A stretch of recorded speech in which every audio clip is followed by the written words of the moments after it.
In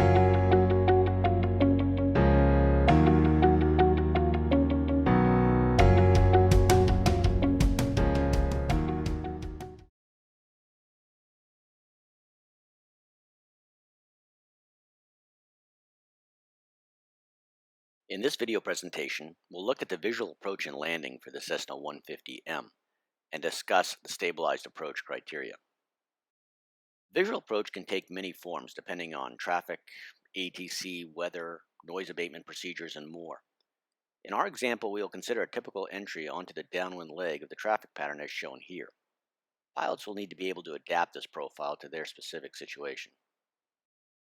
The approach preparation begins once the airport information has been received and the pilot has determined the runway to be expected. The pilot should review the weather, arrival procedure, and how the traffic pattern is to be entered. Any hazards should also be carefully considered, such as nearby obstructions and NOTAMs. The descent approach checklist should be initiated early enough to ensure it is completed in full at least 15 miles from the destination.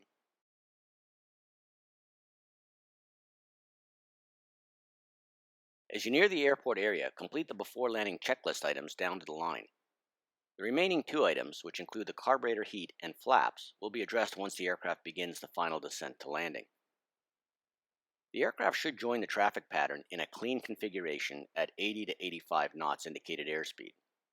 A power setting of 2300 RPM is a good initial starting point, with small adjustments made from there to obtain the target speed. The descent from traffic pattern altitude usually begins at a point on the downwind leg when the aircraft is abeam the landing runway threshold. However, traffic or ATC instructions may require the downwind to be extended. In such cases, the descent and approach will need to be delayed until a more suitable point. To begin the descent, reduce the power to 1700 RPM and turn the carburetor heat on. Next, verify the airspeed is at or below the maximum flap extension speed of 85 knots and extend the flaps to 10 degrees. Begin a descent at 70 knots. The flap indicator is located on the upper left doorpost, which places it in an awkward viewing position. Many pilots prefer to hold the spring-loaded flap handle down and simply count 2 to 3 seconds for each 10 degrees of extension desired. Begin the turn to the base leg when at the 45-degree point to the landing runway. The flap should then be extended to 20 degrees and the airspeed maintained at no slower than 65 knots. The base leg is an important point to assess height and make any major adjustments. It is also a good time to check the extended approach path for any traffic that may conflict. Always make a coordinated turn onto final, being sure to avoid excessive angles of bank. If the final approach course is overshot by a significant distance, consider a go-around as a better option. With the plane established on final and the landing runway assured in the event of an engine failure, extend the flaps to 30 degrees. This completes the before landing checklist line items. The use of 40-degree flaps is only permitted for short field operations or emergency landings.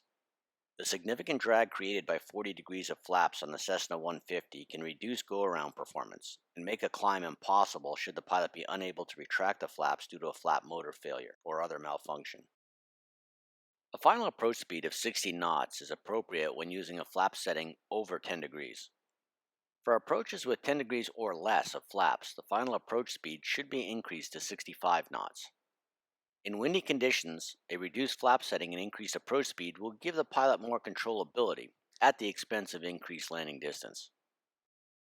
If winds are gusting, the pilot should increase the applicable final approach speed by 1/2 the gust factor for better controllability and increased margin above stall speed.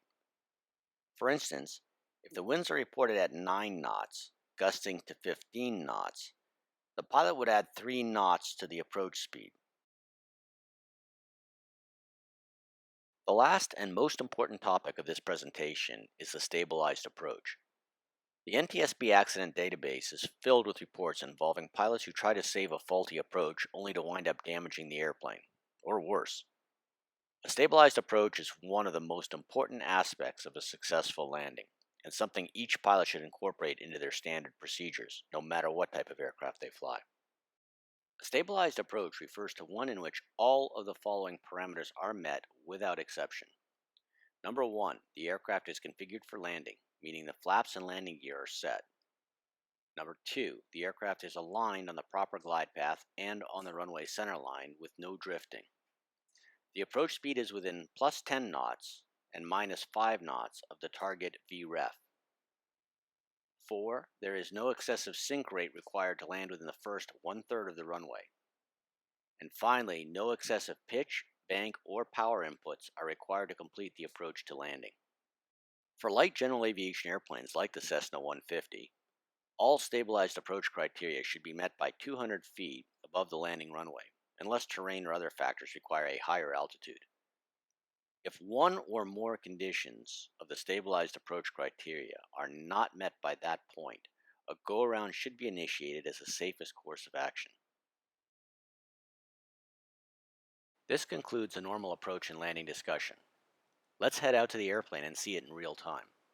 The video starts with the aircraft approaching the beam point on the downwind leg at a non-towered airport. The descent approach checklist and before landing checklist down to the line have already been completed. Beam to landing runway. Power back to 1700. Carburetor heat is on. Airspeed in the white arc. Flaps 10 degrees. 1001, 1002, 1003. Begin our descent at 70 knots.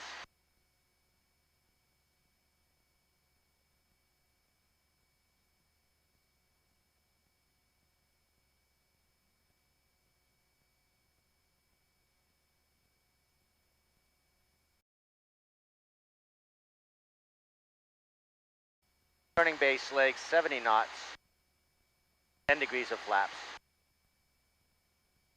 Flag of traffic, Cessna is turning left base runway 27, touch and go flag go.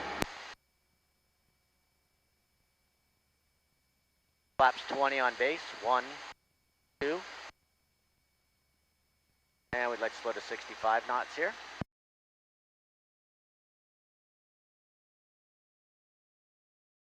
Flag of traffic, Cessna is turning final runway 27, touch and go flag go. Turning final 30 degrees of flaps. About 2 seconds again on that. And we're looking for about 60 knots.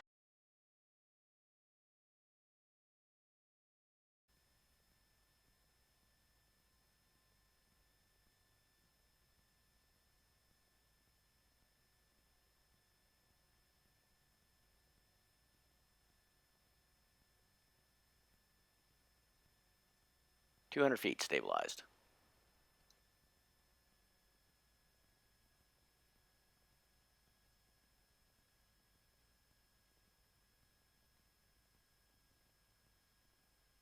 Get over the numbers. Boost the power to idle. And we'll just hold the nose off.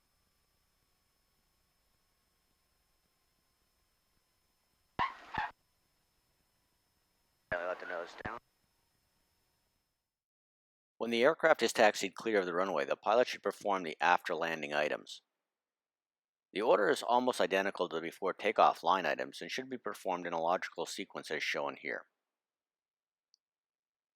This concludes the visual approach and landing presentation for the Cessna 150M.